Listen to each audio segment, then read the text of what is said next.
ठाकुर के परिवार से कोई तो होना चाहिए। आप अब मैंने कहा पागल हो गए क्या, क्या ये किस तरह की बातें कर रहे हैं, और आप ये मतलब मुझे, मैं पॉलिटिक्स में कभी जाऊंगी ही नहीं, ये मेरे जो शब्द थे जी, मेरे ये शब्द थे। नेवर।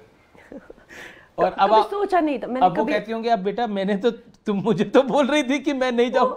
नजर बचाते हुए फिरते हैं। वो सुक्खू जी ने भी तो कहा है ना कि इनके पिताजी हमारे जो है अध्यक्ष, यूथ अध्यक्ष बनाया हुआ था उनको। सुक्खू जी भी कहते हैं पापा जी के बारे में, तो वो अपने दोस्तों से नजर छुपाते हुए फिरते हैं, अब क्या करेंगे। लेकिन ये स्वाभाविक है, और मैं आपको ये दिल से ये बता रही हूँ कि जब एक ऐसे नेता होते हैं, है ना, जो चाहे आप देखो सुभाष चंद्र बोस हुए या महात्मा गांधी हुए, या एक लार्जर देन लाइफ जब कोई एक नेतृत्व आता है ना, तब युवा लोगों में जो एक देश के प्रति जो कहीं ना कहीं सोया हुआ था, वो हमारी जो चेतना शक्ति है वो जगाई है प्राइम मिनिस्टर नरेंद्र मोदी जी ने, और तभी हम आकर उनसे जुड़े हैं। तो आप कहती है आपको लग रहा है कि बीजेपी क्योंकि राष्ट्रवादी है, प्रधानमंत्री मोदी का नेतृत्व करिश्माई है, इसलिए आप आई। लेकिन देखिए राजनीति में जब आती हैं तो आक्षेप लगते हैं, जब आपको नाचने गाने वाली कहा जाता है, इस तरह के शब्द कहे जाते हैं, तो आप कहती हैं कि मैं एक राजपूत महिला हूं, मैं लड़ना जानती हूं। नहीं, मैं ये देखिए, जब एक महिला जो है वो आप कहती है मैं नाचती नहीं हूं, मैं हड्डियां तोड़ती हूँ। वो तो खैर मैं ये कहना चाहूँगी कि जो हमारी बहनें हैं, चाहे वो नाचते गाने वाली भी क्यों ना हो जी, उनको भी सम्मान हमें देना चाहिए, क्योंकि नृत्य शास्त्र जो है, सामवेद जो है हमारे शास्त्रों में, वो बहुत ही एक अहम वेद है। और खैर मेरी जो बात रही है, मेरे जो रोल रहे हैं, हमेशा महिला सशक्तिकरण की भूमिका मेरी रही है, चाहे वो क्वीन हो या चाहे वो मणिकर्णिका हो, जयललिता हो, या एक बेटी जिसने अपना पूरा करियर, मुझे खानों के साथ काम करने का, जहां आप जानते हैं कोई एक्ट्रेस आज तक ऐसी नहीं हुई है जिसने खानों के साथ काम करने की जो है वो रेजिस्ट किया हो, या यशराज के साथ, या मैंने कभी इनके साथ काम नहीं किया, मैंने अपनी एक जर्नी बना के रखी। तो आइटम नंबर के खिलाफ मैंने आवाज़ उठाई, पे पैरिटी के खिलाफ, सेक्सिज्म के खिलाफ, फेयरनेस क्रीम्स के खिलाफ, तो जितना मैंने एक्टिविज्म फिल्मों में रह के किया है। एक रिस्क तो आप लेती हैं हमेशा से ही, मतलब ऐसे ऐसे बड़े बड़े रिस्क ले लेती हैं कि कई बार आप पर भी भारी पड़ जाता होगा। परिवार वाले बोलते होंगे क्यों फंसा देती हो तुम हमें भी इस चक्कर में। I mean, नेचुरली उनके लिए ये बहुत ही, अब देखिए सब भाजपाई बन गए हैं, तो इनके लिए भी एक बहुत ज़्यादा, और ख़ासकर जब शिवसेना वाला जो हुआ था, तो मेरी माता जी और सब बहुत ज़्यादा डर गए थे, और उनके लिए एक बहुत ट्रॉमेटिक फेज़ रहा था। तो मैं ये कहूँगी कि जब महिलाएं जो हैं फील्ड में होती हैं, तो ये शब्द आपको सुनने को मिलते हैं, चरित्र या या आइटम चीज़ है जो उसको देखने, इस तरह की जो चीज़ें हैं वो सुनने को मिलती हैं। लेकिन जब पुरुष होते हैं तो अक्सर ये वर्ड्स नहीं आते हैं, पुरुष कभी अपवित्र नहीं होते हैं, या पुरुष कभी चीज़ होके उनको महिला जो आइटम देखने नहीं आती है। ये जो एक डीप रूटेड सेक्सिज्म है हमारी सोसाइटी में, we must call it out. देखिए क्योंकि एक महिला नेत्री है कांग्रेस की, उन्होंने आप पर एक बहुत ही खराब टिप्पणी करी जब आपको टिकट मिला ही था। सुप्रिया श्रीनेत, उनके इंस्टाग्राम हैंडल से एक टिप्पणी हुई और देश भर में इसका एक विरोध हुआ, अक्रॉस द पार्टी लाइन लोगों ने इसका विरोध करा। उस समय आपको लगा कि ये तो बॉलीवुड से भी खराब स्थिति है यहाँ पर, तो मतलब जो एक महिला नेत्री ने लिखा, हालांकि उन्होंने बाद में बोला गलती से उनके अकाउंट से किसी ने लिख दिया था ये, लेकिन व्हाट यू फेल्ट? अक्सर मुझे लगता है कि यहाँ पर जो है वो बॉलीवुड से ज़्यादा बदतर स्थिति है, क्योंकि यहाँ पे तो कहते हैं कि आर्टिस्ट तो मतलब है ही नहीं, तो मुझे कहते हैं कि आपकी एजुकेशन ही क्या है, आप तो कुछ है ही नहीं। और मतलब जो लोग खुद BA MA किए हुए हैं, तो मैं उनको कहती हूँ कि सिर्फ BA MA ही एजुकेशन नहीं होती है। कि आप स्क्रीन प्ले लिख सकते हैं, मैंने न्यूयॉर्क फिल्म अकेडमी में एजुकेशन ली है, क्या आप एक फिल्म का सीन परफॉर्म कर सकते हैं, क्या भरतनाट्यम कर सकते हैं, तो वो उसको कुछ समझते ही नहीं है जो कला को। लेकिन जो पर्सनल अटैक हुआ आप पर, आपको जब आपके लिए इस तरह के शब्द लिखे गए तो गुस्सा आया आपको या अफसोस हुआ? आई वॉज शॉक्ड क्योंकि उन्होंने जो है मेरी फिल्म प्रमोशंस, जो हमारी फिल्म होती है, हम उनकी जो प्रमोशन करते हैं वो उनके कैरेक्टर में रह के करते हैं। चाहे मैं लक्ष्मीबाई की प्रमोशन करने लग जाऊँ तो मैं पाइथनी पहन के निकलूंगी, ये टीम रहती है जो हमें बताती है कि भाई किस तरह से आप, अभी जैसे एक धाकड़ फिल्म में जो था मेरा एक स्पाई एजेंट जो डिफरेंट जो है सडक्टिव गेटअप करके जो है इन्फॉर्मेशन, जैसे माताहारी टाइप जो कैरेक्टर रहते हैं करती है, तो वो फिल्म से जो है इवेंट, प्रमोशनल इवेंट का जो कैप्चर करके जो है वो लगा के कि इसके क्या भाव चल रहे हैं, I was shaken. I was deeply shaken about the perception, how they were putting, and maybe that's what how they assume कि आप के कपड़ों को लेके वो आप कैसे भाव तय करते हैं. तो I was deeply shaken by it. और वो भी देश की राष्ट्रीय पार्टी कांग्रेस की सोशल मीडिया हेड जो थी, उन्होंने वो बात, खुद वो एक महिला, खुद महिला होकर वो इस तरह की, तो I was shaken by it कि ये क्या हो रहा है. एंड ऑब्वियसली मुझे उस टाइम पे डर लगा कि यू नो कि किस तरह से जो है मुझे एनालाइज और स्क्रूटिनाइज किया जाएगा. एक हेडलाइन आपने भी बना दी, आपने एक ऐसी बात बोली, छोटा पप्पू बड़ा पप्पू, वो दिल्ली तक हेडलाइन बन गई. अब क्यों बोलने की आपको जरूरत थी? क्या आपको लगता है कि, और इस पर विक्रमादित्य ने बोला मैं कुछ नहीं बोलूंगा अब इसमें? नहीं, देखिए आपको भी मानना पड़ेगा कि ये कैसा इत्तेफाक है कि मैं जहां जहां जाती हूँ नेपोटिज्म मेरे पीछे पीछे घूमता है. ये भी बात सही है. तो कितना इत्तेफाक है ये सोचिए. मैं खुद हैरान हूँ कि मैंने कल भी सोशल मीडिया पे लिखा कि मेरे जो प्रत्याशी हैं, एक तो वो एक राजकुमार है. ऐसे भी इनको फिल्म इंडस्ट्री में चाहे ऋतिक हो, रणबीर हो, मैं इनको राजा बाबू बोलती रहती हूँ हमेशा जी. क्योंकि ये ऐसा लगता है बिगड़े हुए एकदम पीछे पीछे इनके जो है बाबा बाबा बाबा करके घूमते रहते हैं. तो ऐसा लगता है जैसे बिल्कुल ऊपर से यहाँ पे ये एक सर्टिफाइड राजकुमार है. फिर इनके पिताजी हैं वो 6 बार चीफ मिनिस्टर रह चुके हैं.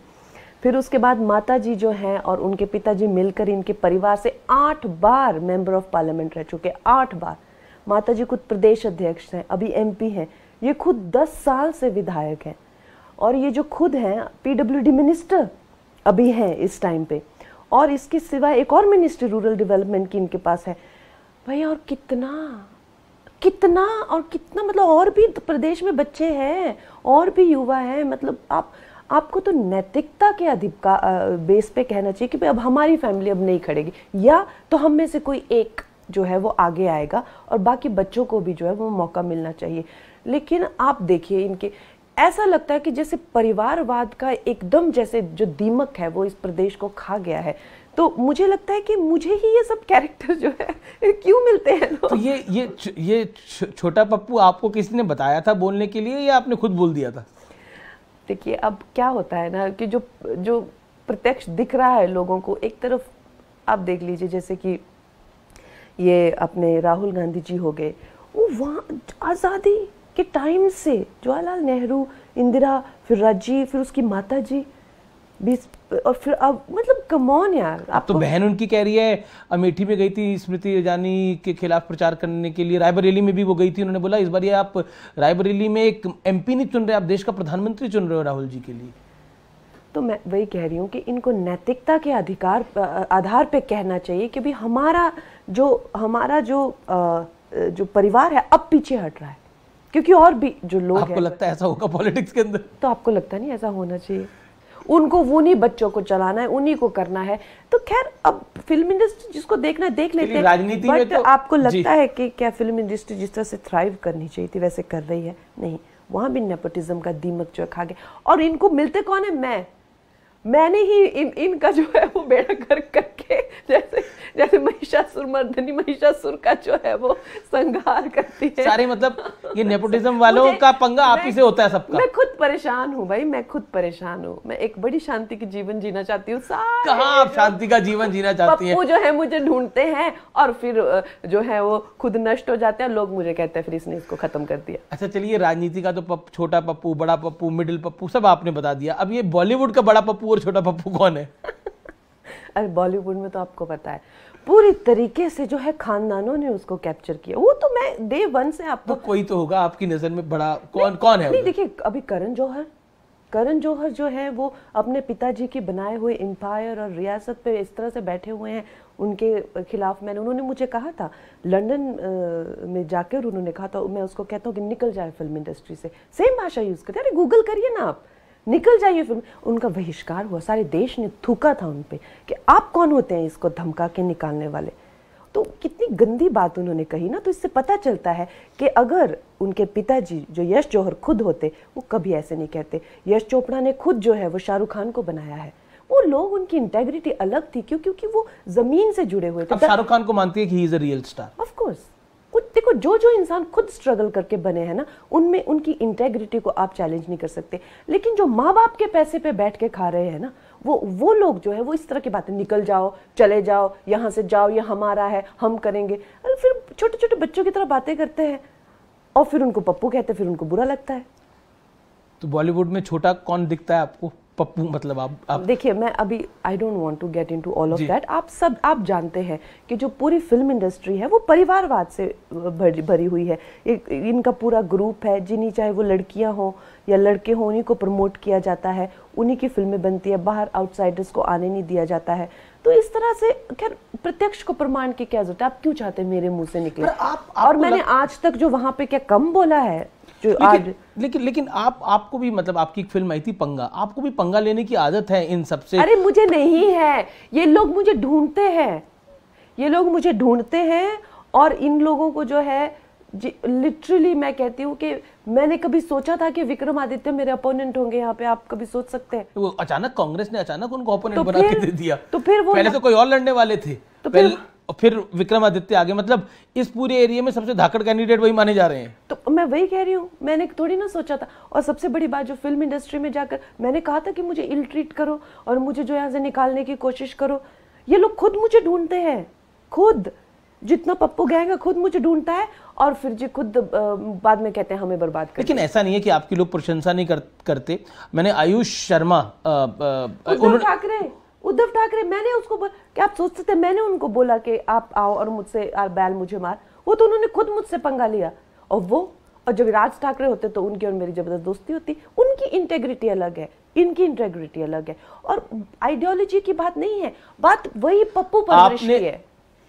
आपने उद्धव ठाकरे से पंगा क्या लिया? भारतीय जनता पार्टी ने उद्धव ठाकरे की पार्टी तोड़ दी। वो पार्टी मतलब बची नहीं है। आप उद्धव ठाकरे बचे हैं, आदित्य ठाकरे बचे हैं। अरे फिर ये और मतलब उनके साथ उनके बाकी नेता हैं।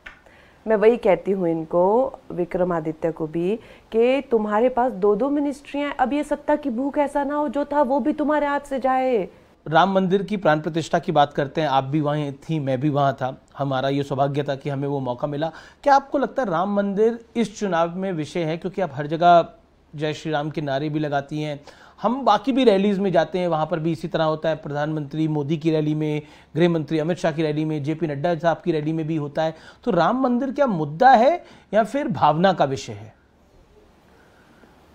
देखिए, एक तो ना मुझे कई बार ना मासूम सवाल जो मीडिया वाले पूछते हैं ना, मुझे बड़ी हैरानी होती है कि वो वाकई में इतने मासूम हैं कि अच्छा, आपको मैं चालाक दिख रहा हूँ। जो पार्टी ने अपने मैनिफेस्टो में ये लिखा हो कि हम राम मंदिर बनवा के देंगे, और इसी हिमाचल से ऐलान हुआ था, पालनपुर से, तो नेचुरली आप ऐसी बातें पूछते हैं। अगर उनके मैनिफेस्टो में ये है कि वो जो देश की जो एक चेतना शक्ति जो है, उसने एक संघर्ष पूरा खड़ा किया है, एक पूरी जो मूवमेंट हुई थी, जो अशोक सिंघल से लेके जो LK अडवाणी जी ने जो करी थी, जिसमें अटल जी भी थे पूरी, तो वो जो मूवमेंट है आप उसको अंडर प्ले नहीं कर सकते कि फ्रॉम नोवेयर जो है ये राम जी का मुद्दा नहीं। एक मूवमेंट हुई थी भाई, वहाँ जलियांवाला बाग की तरह गोलियां चली थी, वहाँ कार सेवक मरे थे।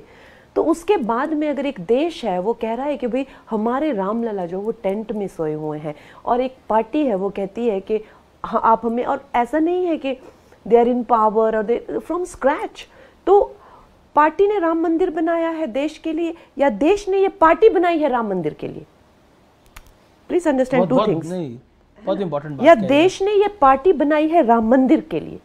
अब इन बातों को अंडरलाइन कैसे कर सकते हैं? मेरा मानना है, और जो प्रत्यक्ष है, देश ने ये पार्टी बनाई है राम मंदिर के लिए, है ना? तो अब राम मंदिर ही राम मंदिर है सब जगह। ये देश की चेतना शक्ति का ये कमाल है जो राम मंदिर बन के आया है। मेरा अगला सवाल है, क्या आपको लगता है कि इस दौर के चुनाव में, खासतौर पर 2024 में, राष्ट्रवाद भी एक महत्वपूर्ण मुद्दा है? और जिस तरह से विपक्ष बार बार प्रधानमंत्री नरेंद्र मोदी पर, बीजेपी पर अटैक करता है कई मुद्दों को लेकर, क्या आपको लगता है कि वो विषय भी हैं? बेरोजगारी, महंगाई। राष्ट्रवाद जो है वो एक एलियन कॉन्सेप्ट था हमारे देश के लिए, कि मुझे जो है एक अपने देश के प्रति जो है वो एक प्रेम होना चाहिए और सेंस ऑफ जो है इंटेग्रिटी और प्राइड होनी चाहिए।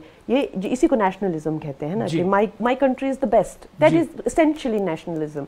तो ये जो भावना है, ये भावना को कहीं ना कहीं जो है वो हीनता से जोड़ा गया था। आप सोच लीजिए जो उनकी क्या मानसिकता होगी जो इस भावना को हीन समझते हैं। कहीं ना कहीं उनके उद्देश्यों में, उनके जो लक्ष्य हैं कि इस देश के टुकड़े होने चाहिए, उसमें जो है ये जो हमारे देश, ये भावना जो उठ के आ रही थी, उसमें ये एक रोड़ा बन रही थी। तो इस भावना को हीनता से जोड़ा गया था। ये एक पार्टी है जो राष्ट्रवाद को बढ़ावा देती है, और उससे क्या है ओवरऑल जो है हमारी, चाहे वो स्टार्टअप्स हो गए, इकोनॉमी हो गई, या सेना बल हो गए, या सीमाएं होगी, उनको एक सशक्तिकरण मिलता है। तो नेचुरली सी बात है, ये इनका मेन एजेंडा है भारतीय जनता पार्टी का। राष्ट्रवाद जो है वो मेन एजेंडा है। तो राष्ट्रवाद एक हो गया, और नंबर 2 हमारी इकोनॉमी जो है वो पूरी दुनिया के लिए देखने के लिए 11वें नंबर से 5वें और तीसरे नंबर पे जाने के कगार पे है। तो नेचुरली जो है हमारा देश बहुत तरक्की कर रहा है, और उसमें जो है अगर आपको बाल की खाल खींचनी है 2 लोगों को पकड़ के कि भाई ये बेरोजगार है, तो जो आप 60 सालों में नहीं कर सके उससे कई ज़्यादा 10 सालों में करके दिखाया, आप और भी करके दिखाएंगे। महिला सशक्तिकरण पे आपने बहुत बड़ा काम किया है, मतलब फिल्मों के जरिए। अब आप राजनीति में हैं। हाल ही में दिल्ली में स्वाति मालीवाल, आम आदमी पार्टी की राज्यसभा सांसद हैं, के साथ एक सीएम हाउस के अंदर दुर्व्यवहार हुआ, शिकायत उसकी हुई, अरविंद केजरीवाल के पीए को अरेस्ट कर लिया गया है, और आम आदमी पार्टी कहती है ये सब कुछ बीजेपी ने करवाया है। इसको आप कैसे देखती हैं?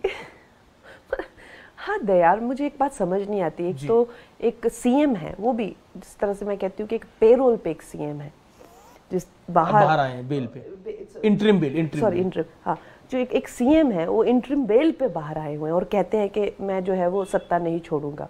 और उनकी जो है ये आम आदमी पार्टी की राज्यसभा सांसद उनके खुद के पीए उनकी बीटिंग करते हैं, उनके खुद के पीए। तो क्या भारतीय जनता पार्टी की आत्मा उनके हाथों में घुसकर उनकी बीटिंग करे? ये किस तरह की बात है, मुझे समझ नहीं आता है। I felt violated. चलिए, आपने हमें समय दिया, लेकिन चलते चलते मैं रैपिड फायर राउंड पूछूंगा। 3 नाम लूंगा, उस पर आपको अपनी राय देनी है। पहला नाम प्रियंका गांधी वाड्रा। जब भी मैं उनको देखती हूँ तो मुझे लगता है कि कहीं ना कहीं उनको जो है एक कैरिकेचर ऑफ इंदिरा गांधी बनाने की कोशिश की जा रही है, बनाने की कोशिश हो रही है। चलिए, अगले नेता हैं राहुल गांधी। राहुल गांधी को देख के तो मुझे सच में तरस ही आता है। क्यों आता है आपको तरस? मुझे वो बहुत बेचारे लगते हैं।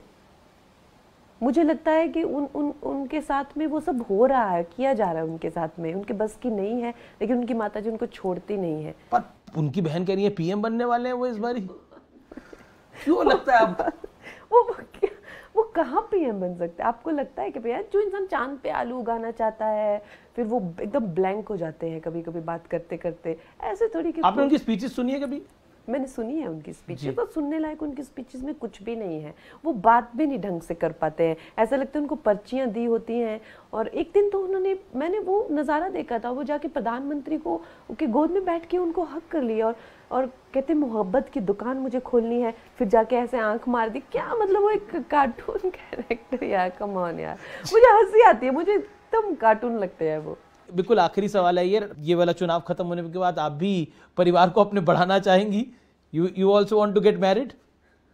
और वो बॉलीवुड से होगा कि राजनेता होगा? आप ये सवाल तो पूछना बनता है आखिर में। बॉलीवुड से तो डेफिनेटली नहीं। I am from a very simple Rajput Kshatriya family, so it will be somebody, he will be somebody from outside film industry. Outside film industry. तो माताजी तो आपकी बोलती होंगी जल्दी करो, कब कर रही हो? बोलती है कि नहीं बोलती? अब इस माहौल में कैसे शादी करें, आप खुद ही सोचिए। जी चलिए, आपने हमें अपना समय दिया, आपका बहुत बहुत शुक्रिया, और आपको ऑल द बेस्ट आपके चुनाव के लिए। आप लोकतंत्र के महापर्व में अपना भाग्य आजमा रही हैं। आपकी पार्टी ने आपको बहुत बड़ी जिम्मेदारी सौंपी है, उसके लिए आपको एक बार फिर बहुत बहुत शुभकामनाएं। Thank you so much Kangana ji. धन्यवाद।